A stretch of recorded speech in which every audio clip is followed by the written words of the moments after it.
सास का घूंघट। ये है देविका। देविका पढ़ी लिखी और मॉडर्न लड़की है, लेकिन उसकी शादी ऐसे परिवार में हुई है जो गांव में रहता है। भले ही ये 21वीं सदी है, लेकिन देविका की ससुराल वालों की सोच वो तो 18वीं सदी से आगे बढ़ी ही नहीं। आइए जानते हैं क्या होगा जब शहर की पढ़ी लिखी और मॉडर्न लड़की फंस जाएगी संकीर्ण मानसिकता वाले माहौल में। सागर, ये तुम्हारे गांव में सबने इतने लंबे लंबे घूंघट क्यों कर रखे हैं? और ये सब मुझे इतना घूर घूर कर क्यों देख रहे हैं? अरे यार, तुम भी घूंघट कर लो ना, इसीलिए तो देख रहे हैं सब तुम्हें। कम ऑन सागर, मैं घूंघट नहीं कर सकती। तुम्हें पता है ना मैं कौन हूँ। लेकिन देविका, मेरे पिताजी, चाचा जी, बड़े भैया और जीजा जी ने तुम्हें बिना घूंघट के देख लिया ना तो बहुत गुस्सा होंगे और न जाने कौन कौन से फरमान सुनाएंगे। घर चलो, देखा जाएगा जो होगा। सागर देविका से कई बार कहता है कि वो घूंघट कर ले, लेकिन देविका सागर की नहीं सुनती और अपने ससुराल के दरवाजे पर पहुंच जाती है। जब देविका वहां पहुंचती है तो देखती है कि उसकी सास बिमला, चाची सास कम्मो और जेठानी सुजाता ने लंबा सा घूंघट कर रखा था, पर उनकी ननद वीना ने घूंघट नहीं किया हुआ था। लेकिन हाँ, उसने सर पर सलीकी के साथ दुपट्टा जरूर ओढ़ा हुआ था। सागर अपनी पत्नी को सबसे मिलवा रहा होता है, तभी सागर के पिता जोगिंदर बोलते हैं, सागर, तूने बहू को इस घर के तौर तरीके नहीं समझाए। हमारे घर की औरतें बिना घूंघट के किसी पर आए मर्द के सामने नहीं आती और तू इसे ऐसे ही ले आया। पिताजी, मैं समझा दूंगा। वो नई नई शहर से आई है ना, इसलिए उसे पता नहीं है। सागर की बात सुनकर उसके चाचा जी महेंद्र बोलते हैं, ये बात तो तुझे गांव में कदम रखते ही अपनी बीवी को समझानी चाहिए थी। हमारा गांव में बहुत नाम है।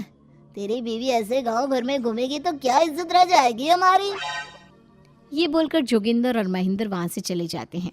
शाम को घर की सारी औरतें खाने की तैयारी करती हैं। खाना तैयार हो जाता है, लेकिन घर की कोई भी औरत खाना नहीं खाती। बहुत रात हो जाती है, तब देविका कहती है, सासू माँ, खाना बने हुए तो देर हो गई, रात भी बहुत हो गई है, हम लोग खाना क्यों नहीं खा रहे हैं? अरे बहू, ये क्या बोल रही हो? हमारे यहाँ घर की औरतें तब तक खाना नहीं खाती जब तक घर के मर्द खाना ना खा ले। लेकिन इतनी देर हो गई, आप सबको भूख नहीं लग रही क्या? तभी देविका की जेठानी सुजाता कहती है, लग तो रही है, लेकिन यहाँ की यही रीत है, ये निभानी तो पड़ेगी ना। भाभी जी, ये रीत नहीं है, औरतों को प्रताड़ित करने का एक तरीका है। अगर इस घर के आदमी पूरी रात नहीं आए तो आप पूरी रात खाना नहीं खाओगी क्या? देविका ये बोलकर सीधा सागर के पास जाती है। सागर उसे समझाता है, देविका, यहाँ ऐसा ही होता है, तुम थोड़ा सब्र कर लो, पिताजी और चाचा जी आते ही होंगे, फिर हम सब खाना खाएंगे। सागर देविका को समझा ही रहा था, तभी देविका की ननद वीना आकर कहती है, सागर, खाना खाने आ जाओ, पिताजी और चाचा जी आ गए हैं। चलो देविका, तुम्हारा इंतजार खत्म हुआ। सागर खाने के लिए बैठ जाता है। जब सब खाना खाने बैठते हैं तो देविका भी बैठ जाती है। सागर धीरे से उसे कहता है, अरे देविका, ये क्या कर रही हो? तुम इस तरह हमारे साथ खाना नहीं खा सकती। मगर क्यों सागर, मुझे भूख लगी है, सब लोग खा रहे हैं तो मैं क्यों नहीं खा सकती? ये हमारे घर का नियम है, पहले घर के आदमी खाते हैं और बाद में औरतें। लेकिन सागर, हमारे घर में तो ऐसा कोई नियम नहीं है। देविका और सागर में बहस छिड़ जाती है।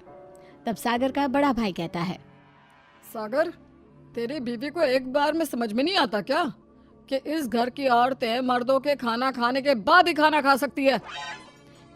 भैया, मैं देविका को यही समझा रहा था। मुझे तो लग रहा है कि इसके दिमाग में कोई बात ही नहीं बैठती एक बार में। भैया, मेरे दिमाग में बात तब बैठेगी ना जब आपकी बात कोई ढंग की होगी।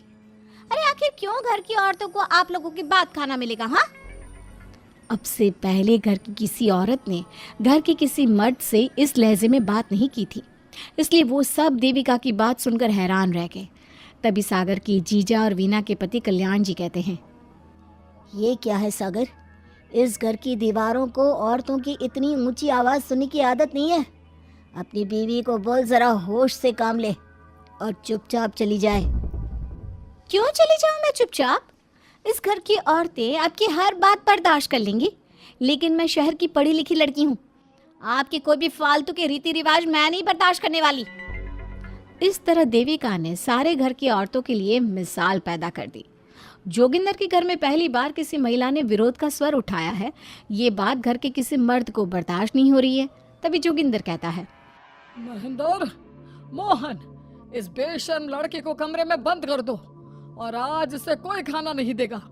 अगर किसी ने इसे खाना दिया तो मैं उसे जिंदा नहीं छोड़ूंगा।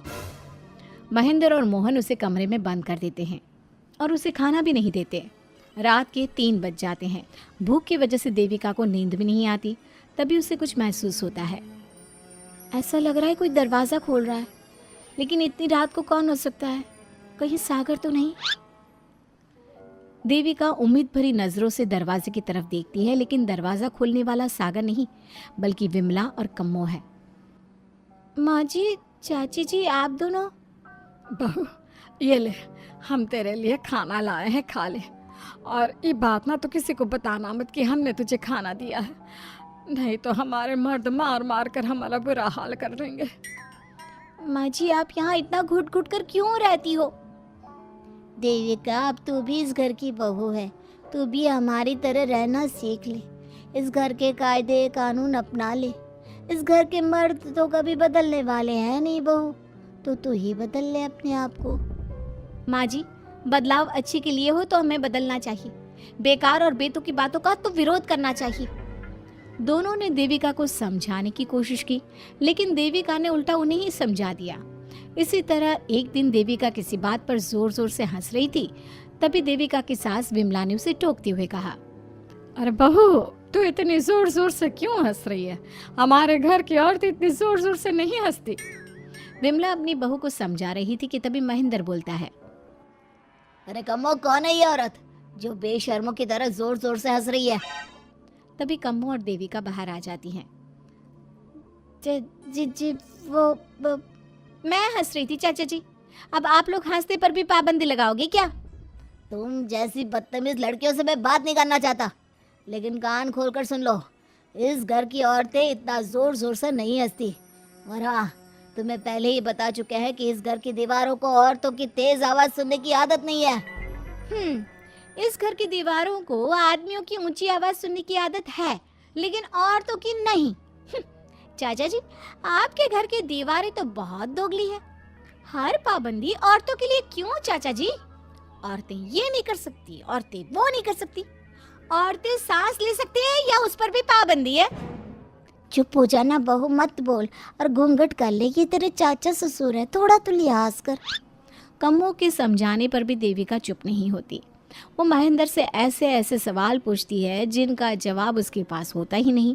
महेंद्र गुस्से से सागर को आवाज़ देता है। महेंद्र की आवाज़ सुनकर घर के सभी आदमी बाहर आ जाते हैं। जी जी चाचा जी, आपने बुलाया? अपनी मुंह जोर बीवी को यहाँ से ले जाने तो कुछ अनर्थ हो जाएगा।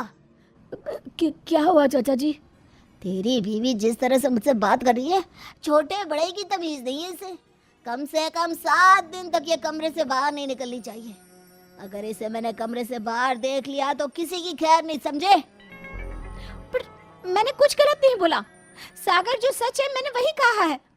देविका, चलो मेरे साथ। लेकिन सागर, मेरी बात तो सुनो। सागर देविका को वहां से ले जाता है। इसी तरह से कई दिन बीत गए।